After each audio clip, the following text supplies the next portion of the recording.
from the time that they pronounced me dead was a good 45 minutes. They cut my clothes and then they paddled my heart because my heart had stopped. And I could see people screaming and crying, but I didn't realize that was actually my physical body because I was somewhere else. The only thing that I could feel, if you can imagine, absolute love and peace. There wasn't anything else to be felt. I was greeted by people I'd known in the past. I'm back home again. Incredibly safe and felt at home. Welcome to Round Trip Death, everybody, and welcome to our special guest, Yvonne Sneeden. Did I say that right, Yvonne? It was perfect, really perfect, Eric. Yes, I'm glad to be here with you. It is great to have you. I love your accent. Tell us where you're from.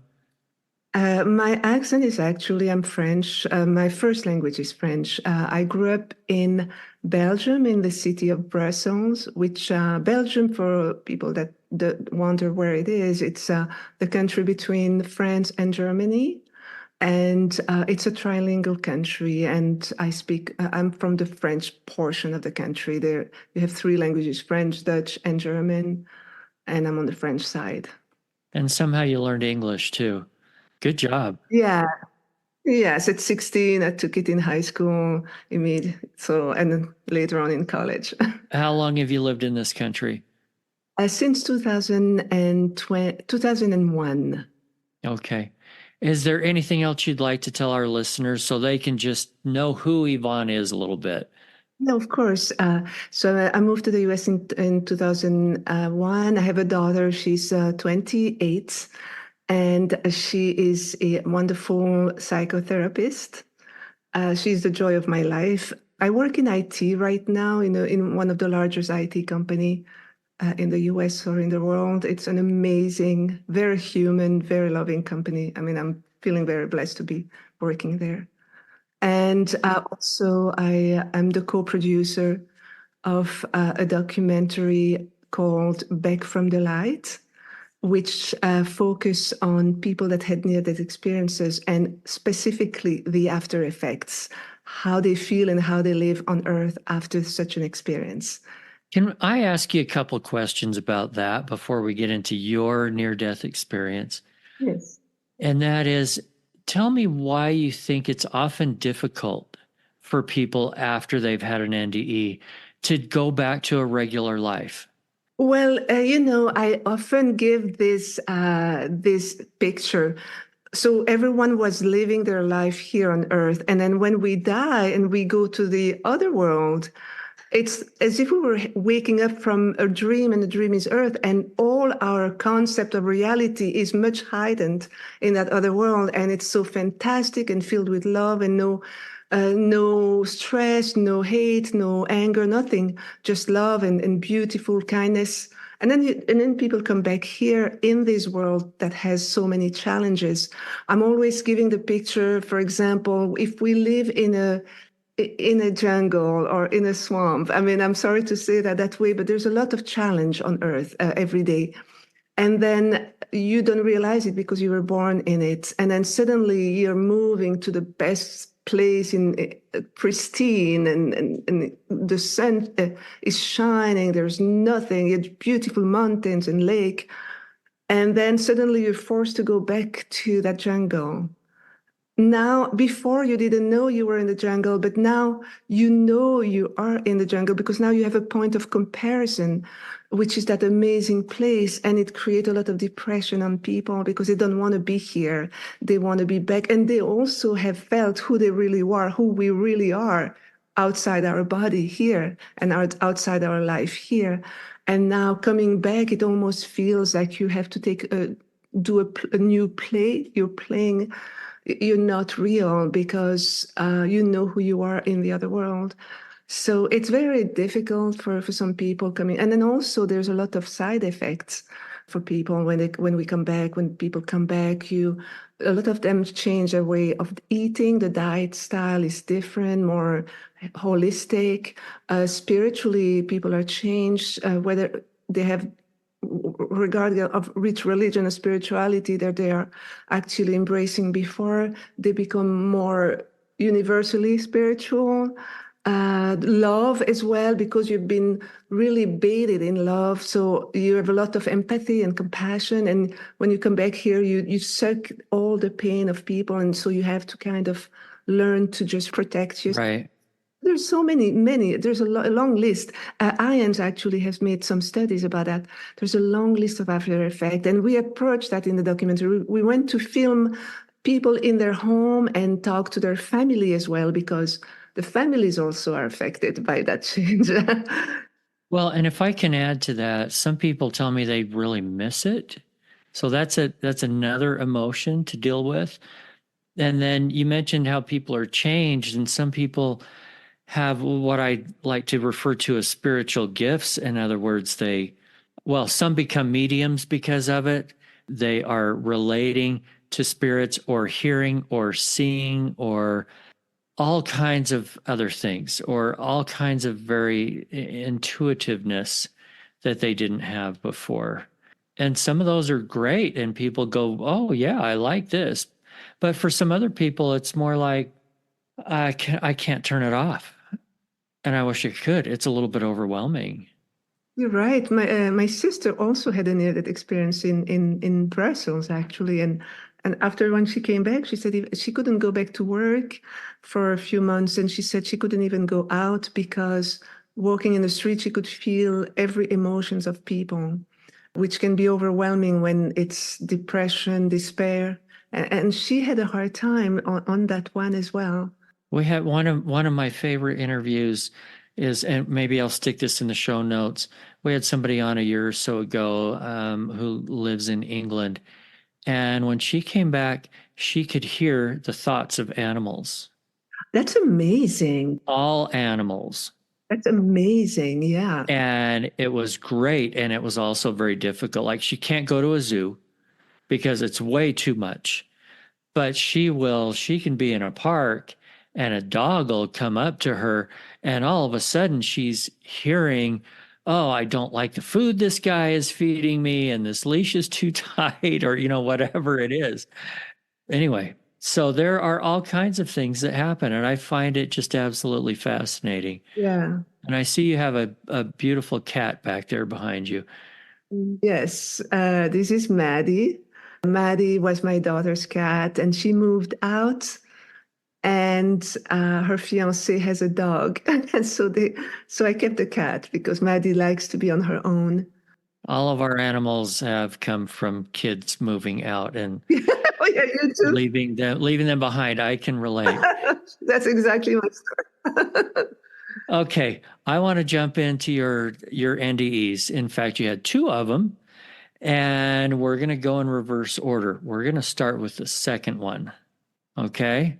If that's okay with you. So how many years ago was this, and what was going on with your health that led up to this experience? So my near-death experience happened in 2008.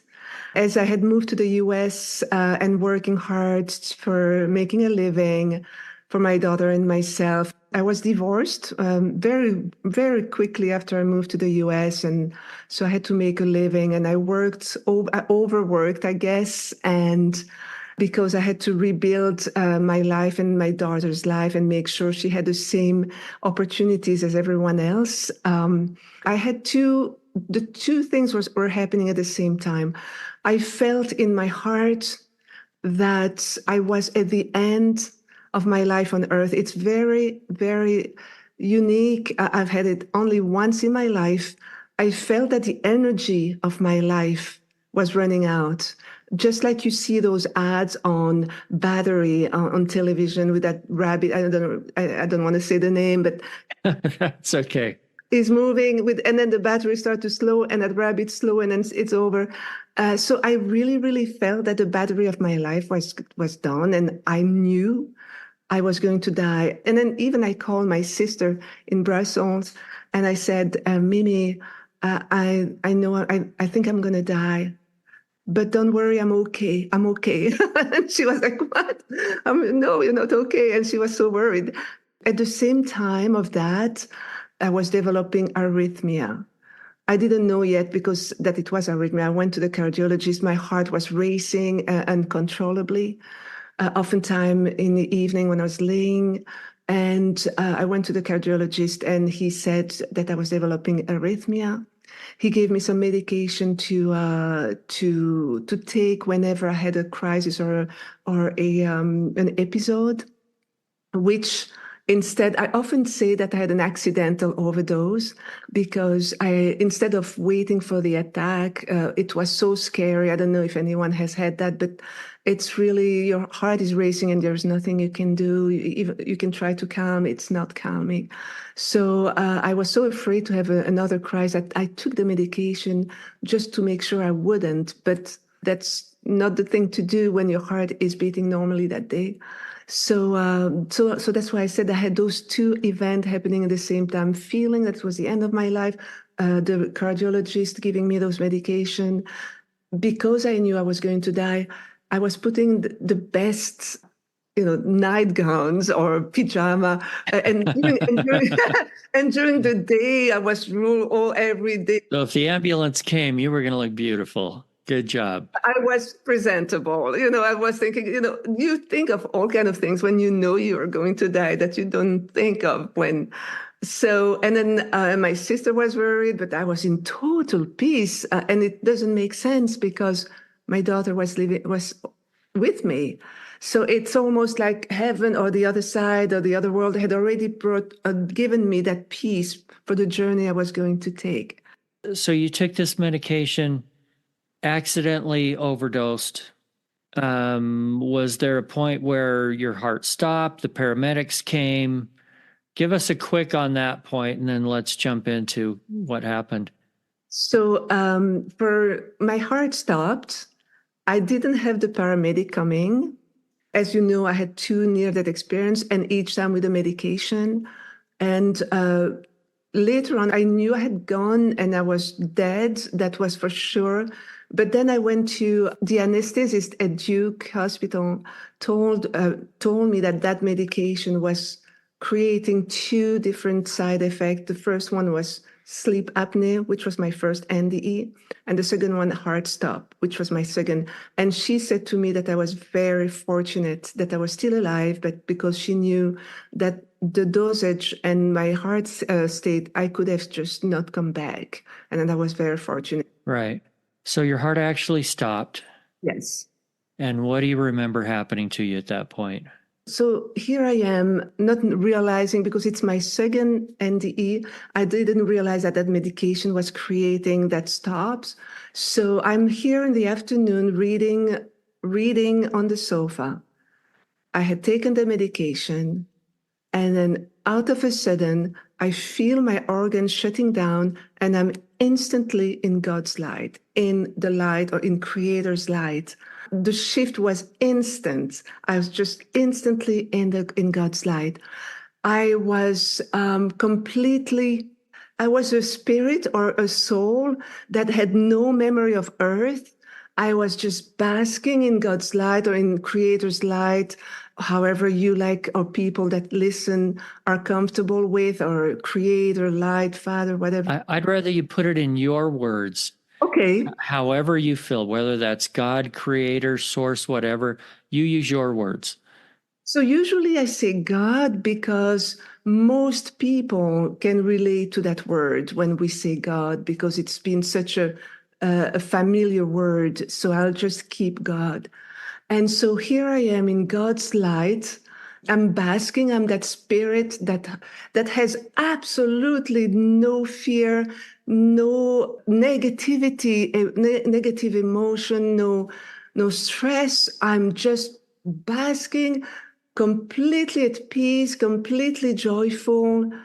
I am experiencing the highest level of happiness and joy that exists in the entire cosmos existence, in the existence itself. I'm feeling totally at the peak of joy, of bliss. I don't know how you can call it, the bliss of God. And I'm just there, just that pure soul. It's just phenomenal.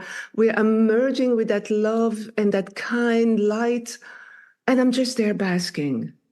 No more negativity, no more doubt, no more nothing. And as I'm basking in that light, I see coming in front of me, I see a being, a translucent being. And it actually has like a circular face and two legs, two arms, a body, but it's all translucent. And I cannot make the feature. It's pure light. And that being is brighter than the light I'm in.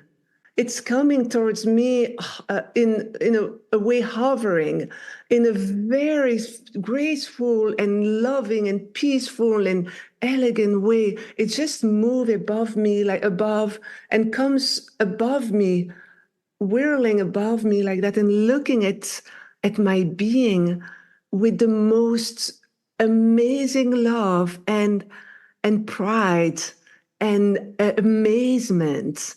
And that being is looking at me and kissing my whole face like a mother is kissing her newborn baby. That's the feeling I have as that being is doing that. And then at some point, that being engulfs me completely in its embrace. I am completely feeling whole and happy and loving. And when that being embraces me, I am downloaded by God. I'm downloaded. It's not my own thoughts. It's really downloaded in my mind. This is Jesus. When it said to me, this is Jesus, I start to feel all the emotion of unconditional love. I feel his compassion, but I feel his tenderness, the love, the affection. And as I am in its arms, I will say its arms because the feeling I had when I was in Jesus' embrace was the feeling of a mother and a father in love, in one unit. Jesus was both in one unit. It was both energy, the energy of the ideal mother and the ideal father in one single unit. It was not genderless, it was all in once, which makes sense because on earth, we have the male and female energy. And it makes sense that in God's light, we feel both in one because it's reunited. I almost sometimes think that the two energy were separated on earth. So for us to learn to learn from each other and to learn to blend and understand each other and be harmonious in our relationships. That's how I felt. And when I was in Jesus' embrace, I felt like a child like a 4 years old child in his ideal parents' embrace or in her ideal embrace of the ideal parents. I felt I was engulfed in that love and that nothing in the universe could happen to me. Nothing could ever happen because I was so safe. And while I was in that embrace, I could feel the entire galaxies, universe, worlds behind. It was phenomenal. I was home. Wow. Wow. I want to unpack a little bit of this. I find that very interesting that you felt, correct me if I'm wrong here, from Jesus and his embrace, you felt male and female presence. And you made the distinction, not genderless though, but both male and female. Correct. And is that because it felt like a parent? You felt like a child. So did you feel like this was parents in a way? Absolutely. I felt the love of the ideal parents. It was actually, I felt this love, and I have not been raised with my parents. So I think that's why maybe the emotion was heightened. And it was really my ideal parents. You got, usually I even say that when I'm interviewed, so perfect.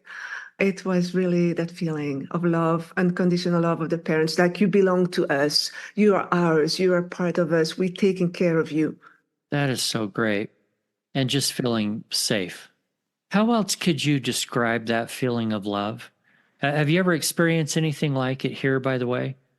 Well, here I did experience that that feeling from somebody else, that same feeling of ideal parents. As you know, I wasn't raised with my parents. I was raised in an all-girl, very strict Catholic boarding school in Brussels. So here, what I could feel when I raised my daughter, I could feel, oh, that's how it feels to be unconditionally loved.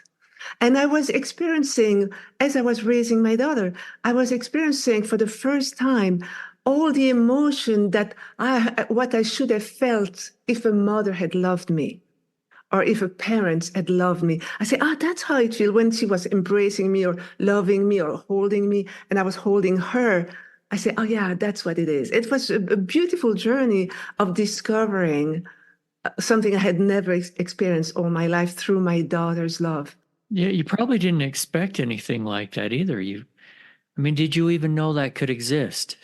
No, I wasn't expecting. I grew up. I had in the past in Europe. I've been in my faith in very deeply. So I was very engaged, and I had a lot of loving friends and family for many years in that field, but not the parent-daughter feeling I had never felt. It was all new. It was a discovery.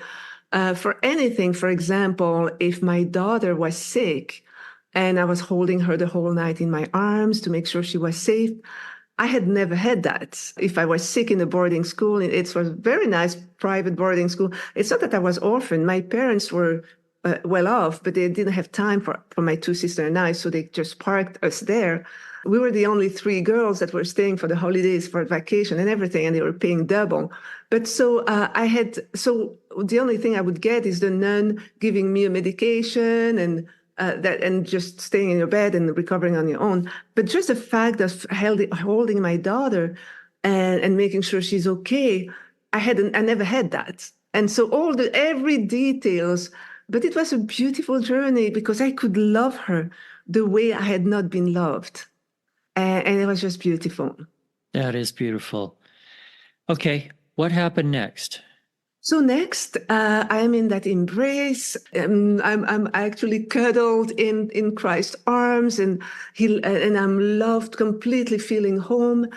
But then, when you are in the other world, your senses are heightened. It's 100%. You know everything, and you have knowings in that world. People don't have to tell you what's going to happen. I had a knowing that at some point of my moment with Christ, I would have to come back to earth. I just had a knowing. So as I am embraced and I'm filled with love and showered with unconditional love, I feel that, you have to come back. And so I asked Jesus, if you send me back to earth, what do I have to do with, and I'm sorry if somebody's called Steve, what do I have to do with Steve? Because after my divorce, I was dating again, and it wasn't working well. And then I will call that person Steve. That's not a real name. And it wasn't working again well. And so in my faith that I had before my NDE, we were always asking the will of God. Is it your will? Is it your not will? Is it your will? Whenever you were meeting somebody, is it your will? Is he sent by you or not sent by you? And then you stress yourself out forever while God is probably saying, just go with your heart.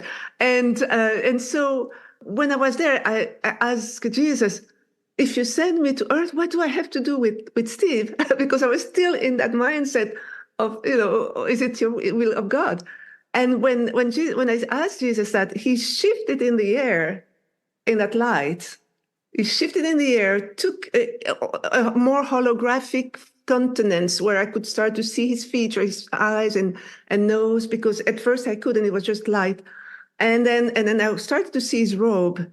And he actually we are still in God's light. Jesus is brighter than the light. And then he opened a screen that's also bright, a big screen. And, I had asked him, what do I have to do with Steve? So he opened that screen, and there were two square under each other. And one was a yes and a no, like on those forms. Yeah. And then he was just standing next to, and he ticked the no. Wow. And then he says, you have to say no to the relationship. But while he was saying that to me, because in that world, everything happens simultaneously. You can have 10 things. Sure. He can talk, he can tell me 10 things at the same time and I understand them all. So while he was telling me that, he was showing me that he loved Steve the same level of love as me, because love was there for everyone. Love was all love.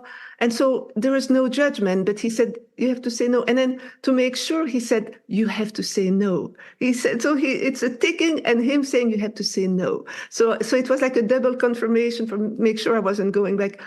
Yeah, you heard it and saw it both. Yeah, yes. And then I said, but why is Steve always so mean with his word when we have a conflict? Why is he so mean to me? When I said that Jesus came down from that screen, the screen disappeared. He put himself in front of me, came in front of me, but a little bit further than me. And he looked at me very neutral. There was no judgment, no condemnation. He was very neutral, just like when you Google a question, up the answer come. Well, when I was asking that, that's how he was. There was no judgment from Steve or me. And he said, it's because Steve has decided to experience his life on earth through his mind primarily. You have decided to experience your life on earth through your heart primarily. The two, it meant that the two would clash because, for example, if we are in a conflict, Steve will just tell me everything he wants just to hurt me because he's angry, because he uses his mind. And I would just say, I can't go that far. I cannot tell him that because it's going to hurt his feelings. You see, so that was the two. And it wasn't I wasn't so much better because I was going through my heart. It was just two different approaches that wouldn't match together. You know, sometimes we always say, "Oh, opposite attract." So here, Jesus said that it might not be the best. We all think of that, but we have to find some commonality and some harmony when we work together with somebody. I like the whole checkbox thing. That's unusual. Quick break with a shout out to our sponsor, Smart Labels. If you're into spring cleaning mode, it's time to get organized. Your future self is going to love you for it. Here's how it works. Buy the QR code Smart Labels on Amazon and stick them on your storage bins. Download their app, then scan the QR code and catalog all the stuff going into the bin with a name, description, and even a picture if you want. Down the road, when you're looking for that thing that you know you stored somewhere, you can just search in the app and it'll tell you where you put it. It's organizing magic. Get organized, get on over to Amazon and get your Smart Labels pack today. Now, back to the interview. So was that the end of it or was there more? No, there were more. So after that moment, there are a few questions asked, and of course, the listener don't see my face, but I am a mixed person. I have 3 races in me, so I have a tan. So I did ask Jesus, because you have to know that at that moment, I wasn't at all attached to Earth. Earth for me was a distant planet, and I had no emotion.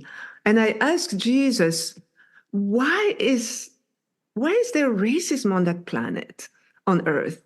You know, I couldn't understand that. And of course, that's what I had decided to come and experience on Earth somehow with my skin color.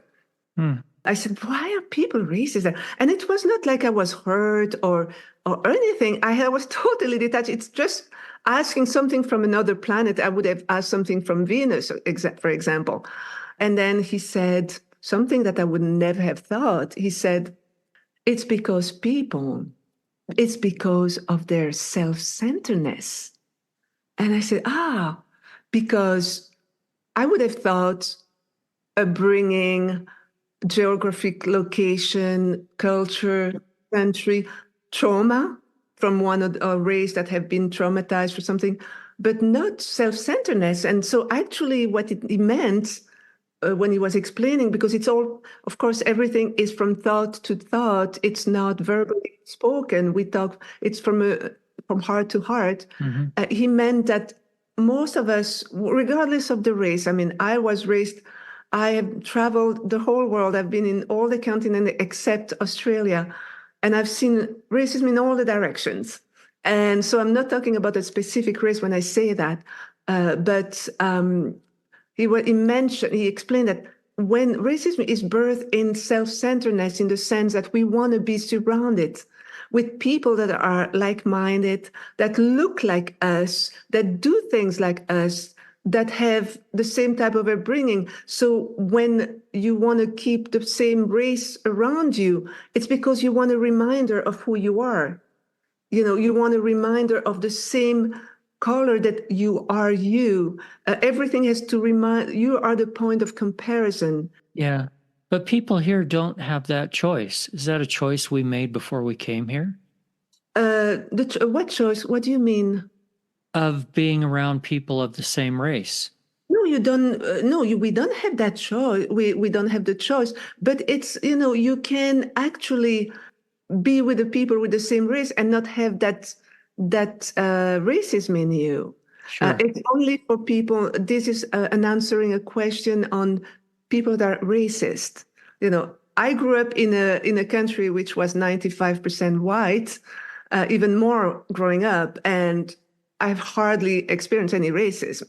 So it's not a question of, I think, the environment. It's a question of heart, how much in our heart we are open to accept difference in our life, something that's different than us, than who we are.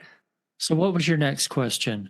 They're more private questions, those ones that I asked for my life, but maybe another time.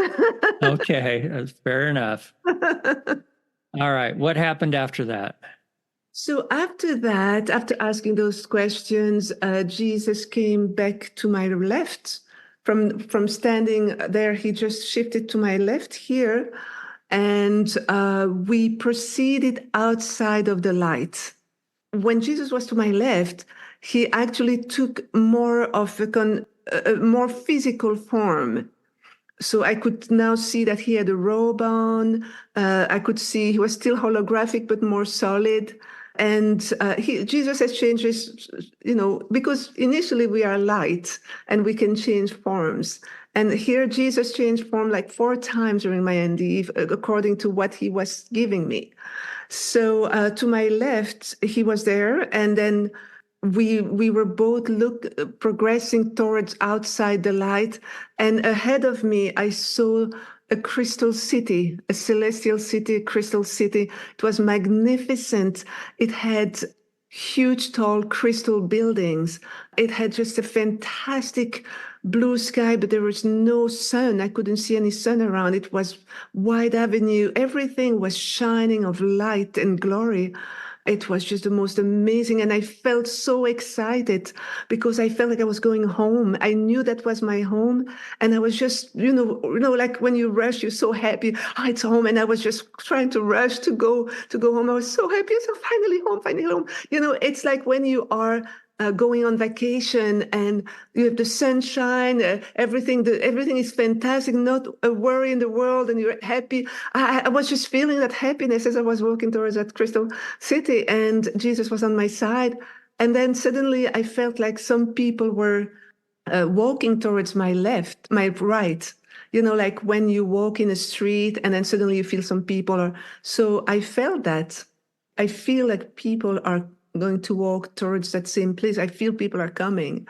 So I turn around to look who it was, and I see a dozen of children angels, like they must have been 9 or 10 years old, also circular face, white robe of light, walking towards that celestial city. And they were so excited. I have to say that the vibration in that world is absolutely amplified. It's nothing like here. Oftentimes in any religion that we are belonging to, we always have to be super quiet, and not when we go to the building or everybody's speaking like that. But I can tell you that in heaven or in that life, it's actually joy, and it's all the emotions are extremely heightened. And so those angels are also excited, and there's that feeling of excitement, of joy, of purpose, and they're all walking also towards that crystal city.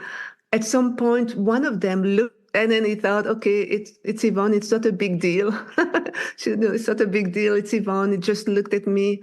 But then that child angel looked at Jesus next to me, and what he does, his face shone like light. It became pure light of excitement, of joy, of happiness. And when his face becomes shining like that, the other angels are looking, and they saw Jesus, and they all ran into Jesus' arms, all of them. And you can say, well, how is that possible? But in that world, everything is energy. And Jesus was holding each of them individually while holding them together. And they were so happy. There was so much joy. They were so happy to see Jesus. At some point, after he embraced them with all inclusivity and kindness and love and gentleness, he said to the children angels, this is Yvonne's moment. Go back to I'm going to say it, go back to your mothers. He said that. And then when I looked what he meant by the mothers, because in my faith there's no mothers, and some people have even said, it's not biblical because there will be no women or men in heaven. But I mean, for anyone listening, I cannot change my experience to fit a doctrine, so I'm just going to share my own experience. So when I looked back, I saw a dozen of female angels, and they were probably like 14 or 15 feet high, amazing, beautiful beyond in the purity, but not beautiful it's in a very pure beauty, like heavenly beauty, purity of heaven, angelic beauty. And they were just all of them there with long hair to the knees. They were just looking at me. They had that light that was emanated out of them as well. And they were looking at me with a lot of reverence and a lot of respect. And they just looked at me, and telepathically they said to me, and remember, I had a very bad life with my parents, and a difficult life, horrible childhood.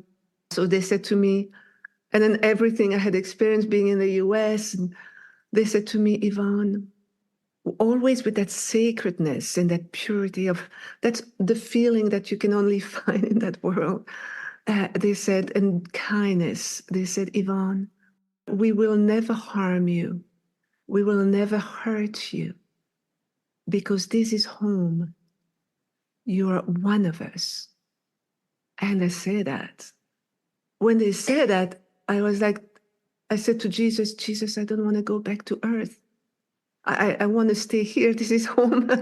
I don't want to go back. And I said, that planet Earth is a very violent planet. I said, I can't relate to that world. Many people are selfish. I did say that you can say things like that in that other world. You can say your truth. Many people are selfish. They could care less about anybody else. And I just can't. I can connect with that world. I can't relate. I want to stay home. I want to stay here. I could feel that was not an option. So I said, anyway, when you look at my body on earth, it's broken beyond repair. I don't want to go back in that body. It's broken beyond repair. I can't go back. I was trying everything I could, but it wasn't working. And Jesus was looking at me with tremendous love, but there's nothing I can do. You have to do that. Almost like you had signed up for that. You'll gain so many benefit of doing that. And you need to go back. Let's just deal with it. Yeah. Yeah, you're right, exactly. And but with a lot of kindness and respect, and there's Yeah. very delicate in that world. People are very delicate, not to hurt any feelings. And when I said that, I said, I'm not going back. I'm home. I'm here to stay. When I said that, so he shifted in the air, became half a mile high. We shifted from the light, a space feeling, to a space that was a black velvety space, which is not scary at all. It's very peaceful, but it's a black velvety space. It's almost like imagine the universe without stars. We were just basking there, and we shifted in that space, and Jesus expanded like half a mile high. He was that huge hologram now, made of beams of light. And he looked at me, and I can still see his eyes looking at me. And as I share with you, he looked at me, and he said, Yvonne, I will give you my strength, give you my power. I'll give you my energy of life. Because, oh yeah, I forgot to say that before that event, when I said I don't want to come back to earth, I said to Jesus, if you send me back, because it wasn't working what I was trying, if you send me back, I will be beyond exhaustion. I can do it. And that's when Jesus shifted in the air, because you have to know that since I've been alone in my life, my parents never came back. So I just I'm a self-made person. So I said, I just don't want that life. And so that's when he shifted in the air, and he had to give me the energy of life, because I was beyond exhaustion. I couldn't go back.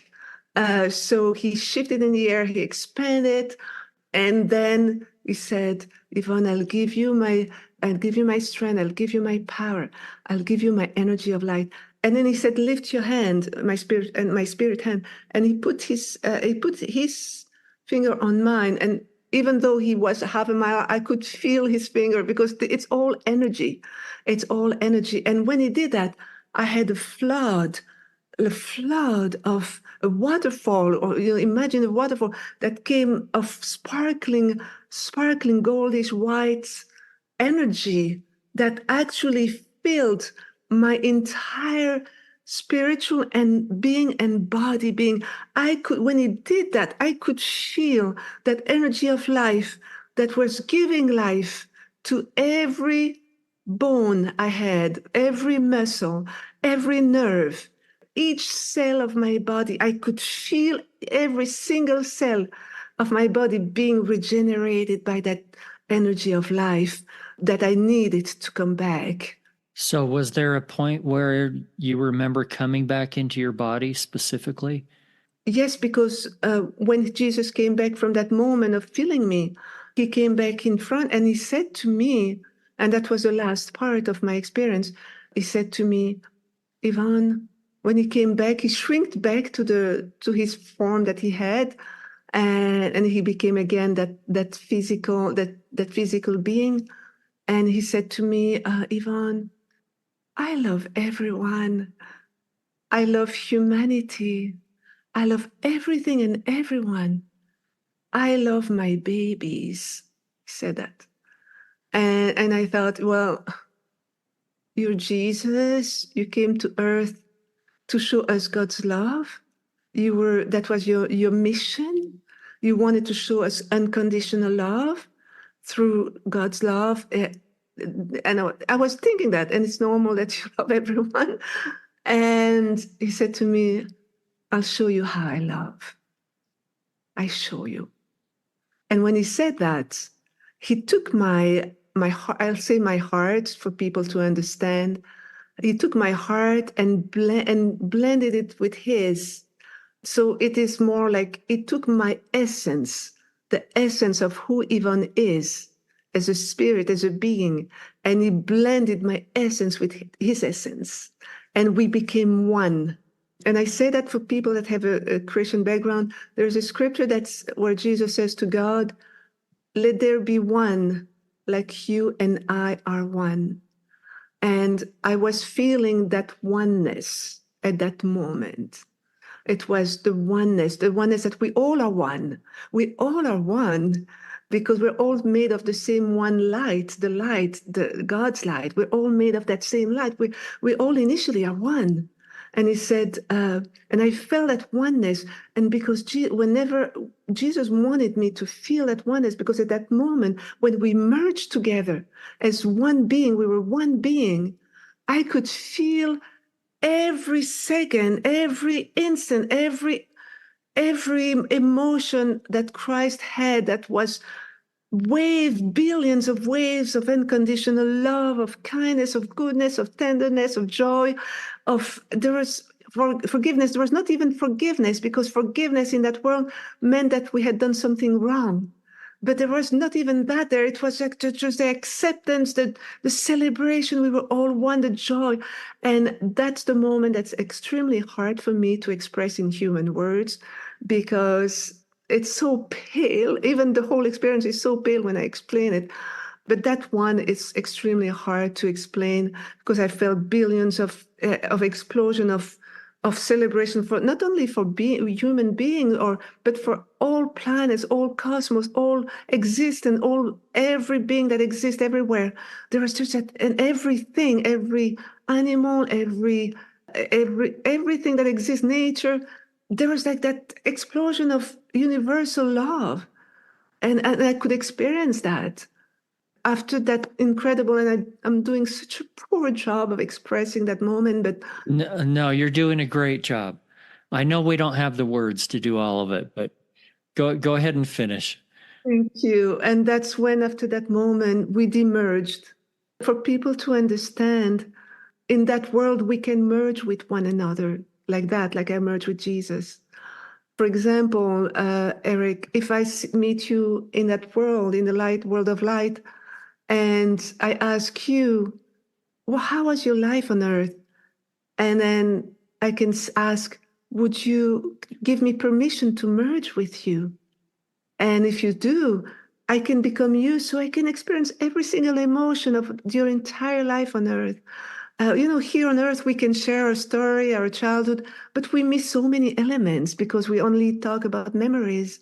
And we can only share that much. We cannot share every single moment of our life.